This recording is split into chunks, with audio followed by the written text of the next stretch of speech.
because being the pirate in the organization, even though it's deeply unpopular in the moment, is probably the way to build tomorrow's organization.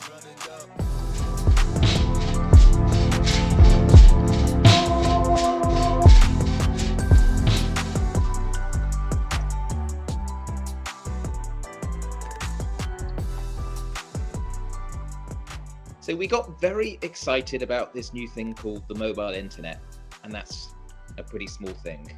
We got excited about the digital transformation, and that's a pretty small thing, because the big thing that's going to change the way we all work, business models, is clearly going to be AI, and it's already starting. You've probably noticed your own behavior changing. And I have been working in the internet for 30 years.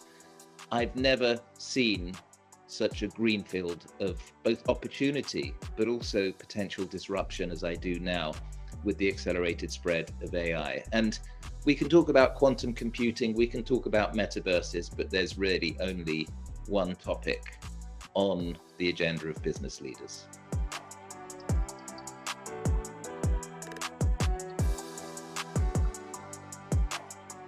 The simple way of thinking about generative AI is anything that doesn't currently have reasoning power is going to have a brain.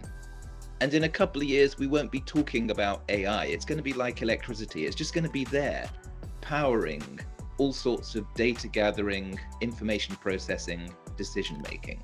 And it's going to affect us as individuals.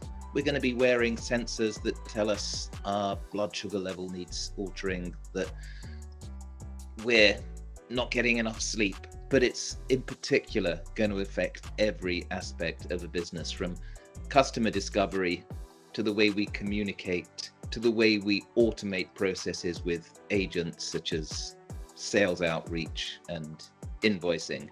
But it's already changing how we create commercials, marketing messages, the way we discover new materials. We're using AI to generate new carbon negative materials, new pharmaceuticals. So I see us as at the beginning of a massive transformation where these external brains find new answers.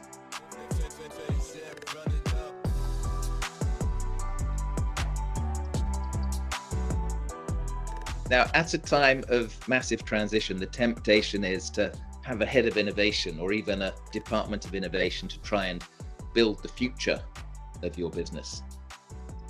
I wrote a book, went to 20 countries trying to understand real innovation, and it's not having a head of innovation. In fact, if you have innovation on your business card, you're probably not the person innovating, because it's not a tick box exercise. It comes down to a whole cultural shift in a team where you're prepared to play, to explore new technologies, to see where they might fit into the future, even if quarter by quarter you've been doing very well using the tools of yesterday. And it takes a new way of thinking by leaders to decentralize decision making, because everybody in your team is potentially your head of innovation, because they're seeing how customers' behavior is changing. They are in their personal life using these new tools. And so we need to bring together people who think in different ways. Cognitive diversity is key. We need to get people experimenting with no short-term requirement for a financial return.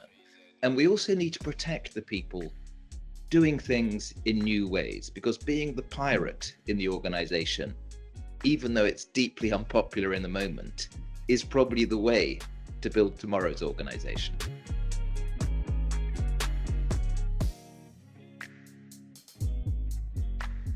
When I'm talking to a room, and it can be everything from real estate professionals, finance people, pharmaceutical, I talk in lots of places to lots of different audience. I am trying to get them to take a pause from their usual pressures, step back, realize this crazy accelerated pace of technology change and how it's going to impact both the way they've been doing things, but also the massive opportunity ahead. And innovation is not some mystical science. I define it very simply as leveraging emerging technology tools with fresh ideas to create future-facing business models. And what I want these audiences to do is start experimenting, start playing, start mixing up the sorts of people who talk to each other so they think in different ways in teams, and realize that with AI, this is both a moment of disruption, but also of massive opportunity. And you shouldn't define tomorrow's company simply by how things have been working quarter by quarter in the past.